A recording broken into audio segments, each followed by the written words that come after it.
Hey, just a quick disclaimer, this video was supposed to come out 6 months ago, but due to college, becoming Kugikazi's editor, and lots of procrastination, this video has been delayed and was recorded when the CN event hadn't even been released. Regardless, most of my points still stand, and this video is meant to be for entertainment purposes anyways. With that being said, I hope you enjoyed the video.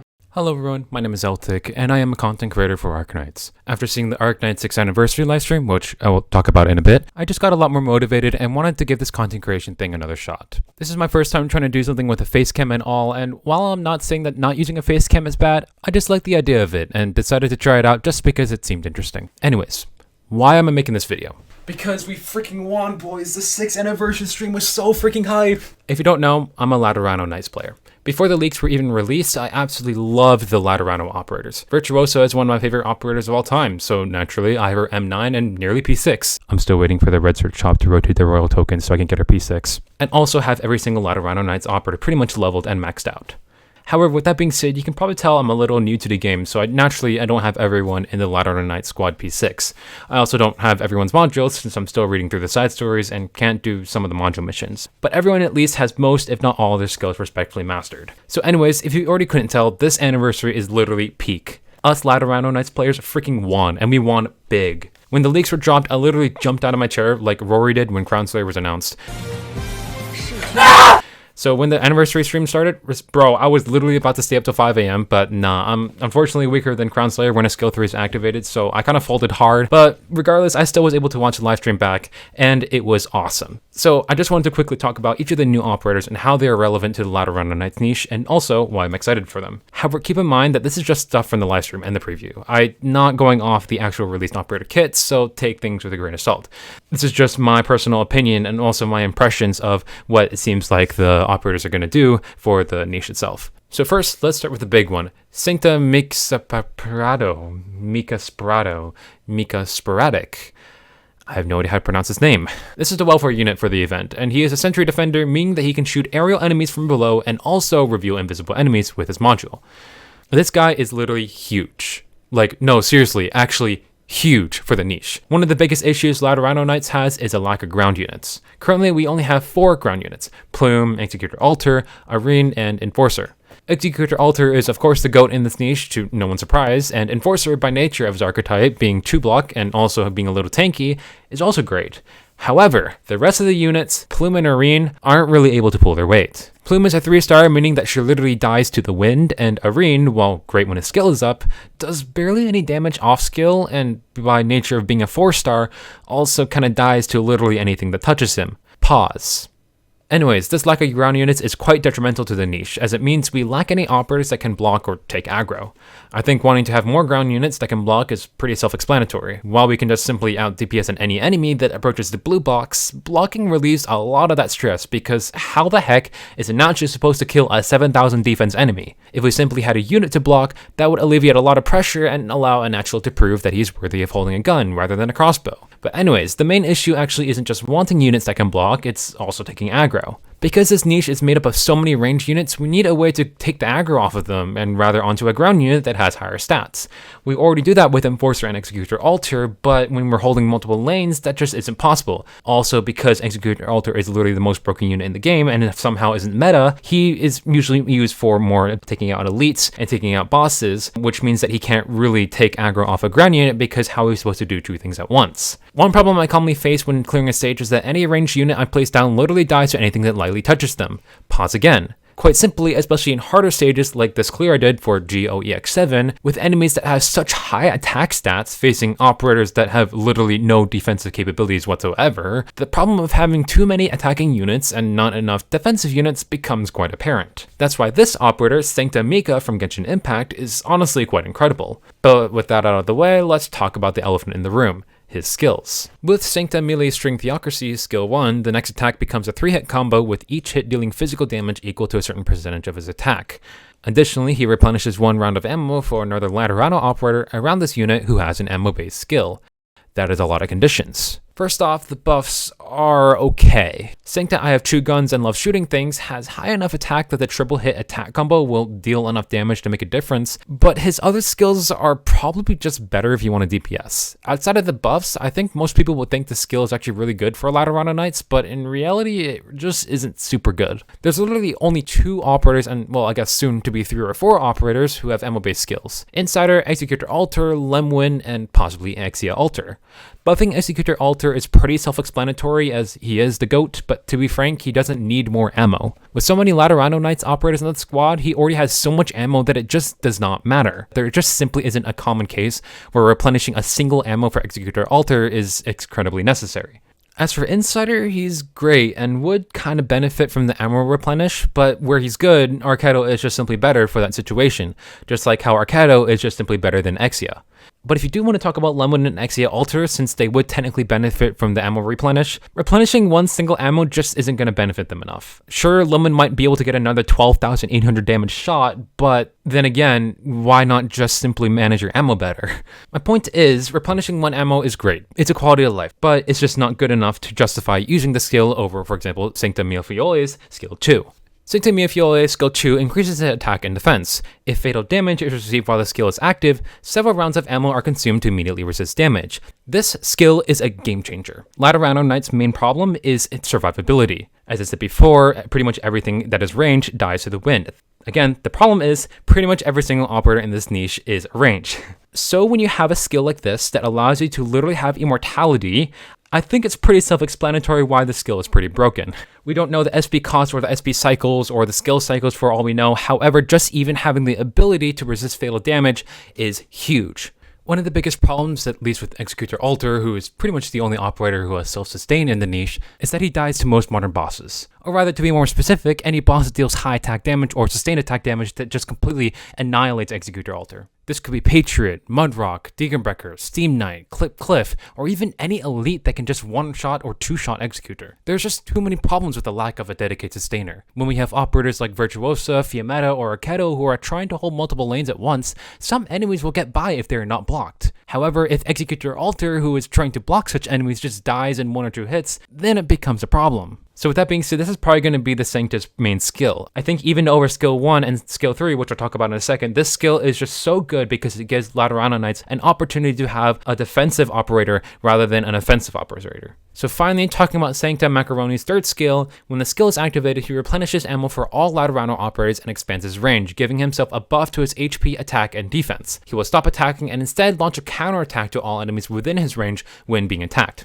As I said earlier, this is probably just not going to be the Apostle Knight's main skill. However, this probably will be the default skill for all people not playing Lateranoknights, as this does seem like a pretty loaded skill. As most third skills go, giving himself so many buffs literally does make him seem like the donut lover we all recognize. With that being said though, I don't think this is that crazy for Lateranoknights. Compared to skill 2, this skill just does not do enough to justify using it over a literal immortality skill. We have so many DPS skills, so many DPS operators in the niche that we just don't need another one. Not only that, as I said earlier, restoring ammo just isn't that beneficial for the niche. With only 3 or maybe 4 operators having an ammo-based skill, what we need instead is survivability, which Sancta Evangelical second skill gives. In conclusion, I think Sancta Misinformation is overall a huge buff to Lateranoknights' niche. His skill 2 is just so insanely good that it will likely carry a lot of clears due to being able to resist fatal damage and tank lots of hits. Now, onto Exia, the new Covenant. Starting off with her archetype, she is a geek specialist, meaning that she's already kind of dead in the water. Unlike Spuria, who is a fast redeploy sniper in disguise and not a geek specialist.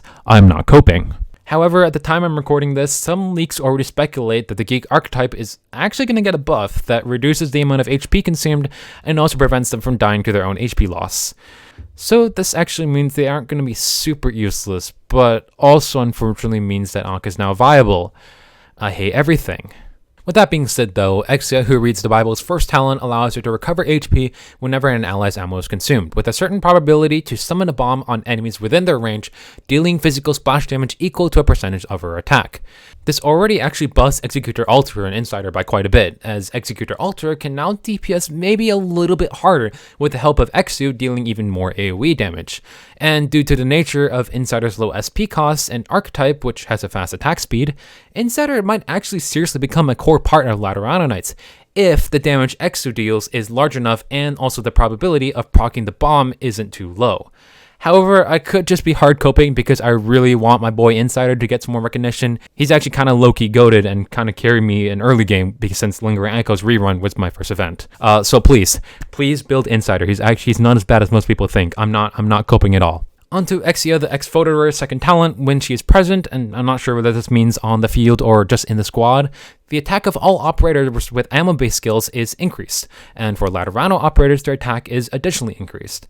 Now, this can mean two things. Either one, this is an attack buff about as minuscule as Vulpus Folia's DP generation, or two, this is an attack buff about as large as Ceylon's water talent and increases Laterano operators' attack enough that Exu is a requirement in the Lateranoknights niche. Yes, I am giving Ceylon propaganda. Regardless, this buff is still pretty nice, I guess, as most operators in this niche do have a decently high attack, so honestly, any attack buff is quite welcome. Maybe my Spuria will finally be able to out DPS Ak and I can cope with my maxed out Spuria, and not say that she's a waste of resources. But yeah, there isn't much to say about Exu Altar's talents. It really depends on the numbers on the official release, to be frank, but hey, at least they look pretty promising. Onto skills, Exia, who sims for Texas' first skill, deals physical damage equal to a certain percentage of her attack, prioritizing arrow units and activating when ammo is consumed. She then shoots all remaining ammunition at random enemies within range.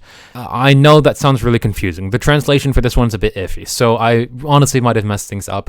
From my understanding, while the skill is active, she prioritizes area units and then unloads all remaining ammunition when deactivating the skill. I'm really not sure if that's right, so someone can correct me in the comments. This skill honestly just doesn't look that incredible, so I'm not too concerned with it. As for Exia, who is a victim of Kaitoka-san's second skill, she immediately steals a few points of attack speed from a friendly operator within attack range. This debuff lasts until the skill ends or Exu leaves the field, and both the operator and Exu gain a barrier proportional to the maximum health of both operators, which then continues to decay over time. As the barrier decays, attack interval will increase, and each attack will cause a certain percentage of physical damage. The skill is an ammo-based skill, and if attack speed is successfully stolen, she gains extra ammo. This skill is kind of goated, actually, at least for Lateranoknights.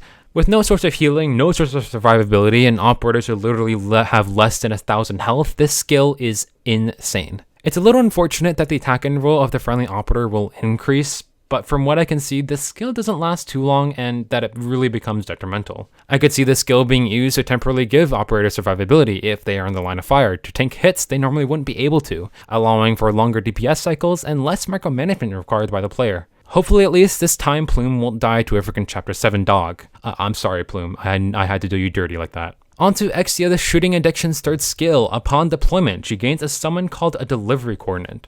You can use this summon on a currently deployed operator, redeploy the summon somewhere else, and then activate her skill to redeploy that marked operator. Otherwise, upon skill activation, the operator with the highest redeployment time is immediately redeployed to the summon's location. By default, upon skill activation, the marked operator who is redeployed gains SP, and Exu's attack is increased, with each attack becoming a 5-hit combo equal to a certain percentage of her attack, dealing physical splash damage to the location of the redeployed operator. Whew, that was a lot of reading. Basically, this skill is kind of broken, I guess. It really just ignores mechanics of the game. Exu, who doesn't have a Bloodline combat skin, literally allows you to take a ground operator, retreat them, and immediately redeploy them with full health and some SP. So this means you can literally redeploy Alpianus 4 times. Like, bro, what? You can deploy him, redeploy him with his skill, redeploy him with Exu, and then redeploy him again with his skill. I actually got to try that when Exu comes to global. That sounds really fun. But anyways, sorry. Back to the niche. This is kind of okay for Lateranoknights. Redeploying isn't a super big part of the niche since we are more concerned with figuring out how to stop this dog from leaking because every operator costs so much and we still don't have a proper Vanguard in this niche. No offense, Plume. But the point is, we're not super concerned with redeployment, like, for example, Vanguard Knights, which I think is a little more important since each operator doesn't have that much attack, meaning that you have to redeploy them to reposition them according to what is happening on the screen. I could be wrong though, since I'm not really a Vanguard Knights player. I tried the niche and didn't really like it. But regardless, I'm curious how Exu Alter would fit into Lateranoknights if she does become a part of the faction. Considering what her talent is describing and also based on the leaks, which HG is saying will allow operators to be a part of 2 factions, who knows? But regardless, I'm still kind of curious how Exu Alter would fit into the niche. She seems interesting, just nothing game-breaking like Rathalos Nokorn's cousin. Her talents are pretty cool, her SG is really useful, it's just that her history is kind of like, what the heck? Finally, onto Lemwin. I don't really have a nickname for her since Lemwin's name is too short. Lemwin's first talent allows her to lock on and attack elite or boss enemies within the attack range of any Laterano operator for a period of time, marking them with something called Wanted. Additionally, the damage of attacks dealt by Laterano operators will be increased. Yes, you heard that right. She has passive global range. And yes, she also ignores her archetype as a Deadeye Sniper, which is supposed to target low defense enemies. With that being said though, this is pretty broken, but allows her to separate herself from the other Deadeye Sniper in the niche, Ambriel, who is mainly used for dealing with leaking enemies on skill 2. Lemon, on the other hand, is now meant to be an elite or boss killer, completely ignoring her archetype and also having a very funny talent. However, it can be a bit annoying considering that now she won't be able to deal with the small enemies that she can just one-shot, and also her attack is only around 1.7k, meaning she isn't going to be killing Patriot off skill anytime soon. My point is that she's kind of in this middle ground between wanting to kill elite and bosses, but not really being able to off skill. So this means that off skill she's going to be a little funky to use. Anyways, Lemwin's second talent allows her to gain attack and also increase the upper limit of all ammo-based skills after a certain period of time, kinda like Blaze's talent. It's a pretty basic stat increase, and the ammo limit increase is also kinda good. It's nothing crazy, but considering how good her first talent already is, I'm not really complaining at all. Onto Lemwin's skills, keep in mind that every single one of them are ammo-based. I'm not going to be repeating, this skill is an ammo-based skill, meaning that you can turn it off anytime, and the skill ends when the ammo is consumed. I'm not going to be repeating all that. Anyways, her skill 1 increases her attack by a certain percentage and an additional enemy is now attacked. Yes, that is the entire skill description. It's a very standard skill, nothing fancy that I can see of. It's pretty short, so, it's basically what you would expect. It's a bit interesting though because it's a little bit like Arknights skill 3, except instead of a bunch of medium-sized shots, you have now one big shot. We'll have to see the numbers to make sure, but it's still kinda nice since it's double the damage against 2 enemies. Lemwin's skill 2 is the big one, at least from what I can see. Basically what it does is that her attack speed and attack are both increased, and when there's a wanted enemy on the field, aka an enemy within a Laterano operator's range, 1 round of ammo is consumed to aim at the enemy for several seconds, and then performs an attack regardless of dodge. During this period, attack will gradually increase to a certain proportion, and when the attack is higher than the sum of the enemy's remaining HP and defense, she stops aiming and attacks immediately. Basically, to sum it up, she charges up a massive railgun and then fires for over 12,800 damage with 0 defense. Yes, you heard that right, 12,800 damage. This skill is quite literally the biggest surprise to me. During the showcase, the devs placed Lemwin down against Manfred, who had 600 defense, and she literally one-cycled him, dealing 12,229 damage each shot. Keep in mind, by the way, this is a single shot. Lemwin had literally 9 ammo in the preview and killed Manfred's second phase in 6 shots without any help or buffs. That is insane to me. Anyways, this will be a huge help to Lateranoknights. We lack any high damage single target boss killers in the niche. You can't really say that Executor Alter or Virtuoso are boss killers, as they are mainly helpful for lane holding and dealing with elites, and also kind of wave of enemies since they're both AoE. Executor's main job though is to simply just deal with enemies that Mostima, Arketo, and Fia can't deal with, while Virtuoso's main job is to, well, commit war crimes, let's say. However, they never try and kill bosses. Executor himself isn't an aerial unit, so by nature he has a small attack range, requiring him to 1v1 the boss. But if the boss has high enough attack, he just goes poof. There's a lot of reasons why a lot of the boss killers, at least in the sniper category, whether it be Ray, Typhon, Wizardel, or Chalter if you count her, Schwarz, or maybe even Pawsey, there's a reason why they're all aerial units and snipers. They have a large enough range and also a range extension that allows them to stay out of the way of bosses. Essentially, they don't have to block them to deal damage. Same thing goes with the ground units. They have at least some way to mitigate damage, even if they're blocking, whether it be Dingenbrecker's invincibility window, Milnar's massive range and high defense stats, Calcit's summon, although I guess technically Monster and Calcit are now 2 different things, but you know what I mean, Surtur's immortality window, etc, etc, etc. Executor Alter does kind of have some of that with his healing increase on skill 3, but for hard-hitting bosses like Cliff, Faust, Patriot, or even Dingenbrecker's boss to some extent, Executor just is not able to survive those hard hits. That is why Lemwin's skill 2 will actually be super helpful for the niche.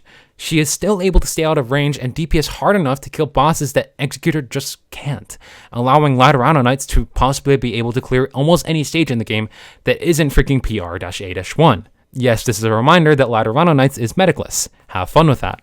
Finally, Lemon skill 3. This one's a little hard to describe, so I won't be talking about it too much, but regardless, just know that this is a pretty good skill. Basically, what it does, upon activation, Lemon will stop attacking and consume 1 round of ammo every few seconds to lock onto enemies one by one, and then bomb the location of the locked enemy at the end of the skill, causing range physical damage proportional to her attack, with the center damage being increased. This skill seems to hold up to around 7 ammo, meaning I think she can locate and lock onto 7 enemies. That is kind of wild, and considering that she has her first talent, she can literally just snipe any 7 enemies across the map without trying. For context of how much damage this deals, she killed Anduin in 3 shots. Not 7, 3. The damage is nuts, and her charge up time is really short too. On 1 speed, it took approximately 4 seconds to start firing, which is very, very fast. I don't think I need to say how OP this skill looks, at least. Putting aside the fact of whether it's AoE or not, this skill is so insanely hard-hitting, and is also so unique in the Lateranoknights niche that even if skill 2 didn't exist, Lemon would probably be guaranteed a spot in the squad. There's not much else to say about the skill, it's good, and it might even be broken. Anyways, with that being said, I hope you enjoyed this video. I really could not hold back my excitement for this livestream, so it's really just a dream come true. If I messed up anything or if I said anything incorrect, please let me know in the comments. But anyways, thanks for watching, and I'll see you in the next one. Peace.